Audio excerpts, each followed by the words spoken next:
Joining us now to discuss this rapidly escalating problem is Rodolfo de la Garza. He is with Columbia University. Professor de la Garza, it's good to see you again. Thank you. It's good to be here.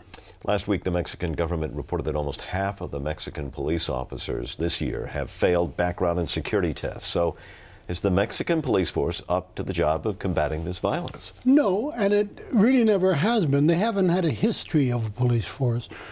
In the past, for many decades, police had to buy their own weapons. I mean, it was a really undersupplied agency, partly because you had such a strong authoritarian state. The government would use,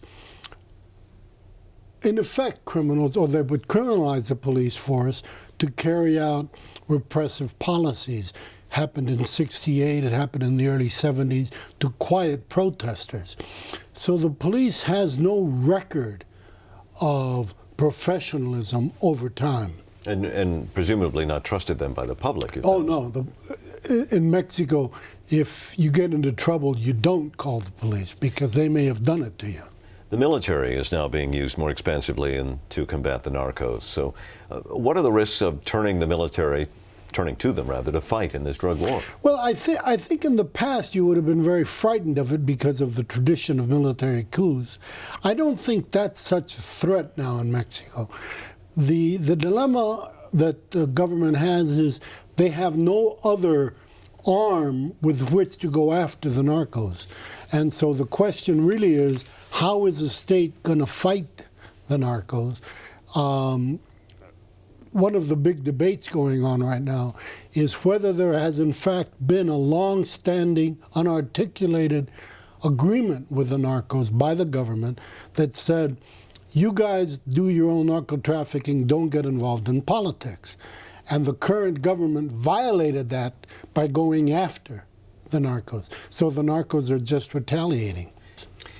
It turns out, or it's been suggested, that part of Mexico's drug problem is a result of successes that we've had actually fighting drug trafficking in Colombia. Is that correct? I think so. We supported a right-wing government in Colombia that went against the traffickers and the producers, and a lot of them just really shifted operations so that you raise Mexico's role in all of this. And I think central to this, and it's really easy to ignore or understate this, is there's a market for these drugs. That market is in the United States. So all the problems that Mexico has, and they are real, and you don't want to downplay the internal corruption, we are party to that by our emphasis, our lack of an emphasis of seriously dealing with consumption. Professor de la Garza, we appreciate your insights. Thank you. Thank you.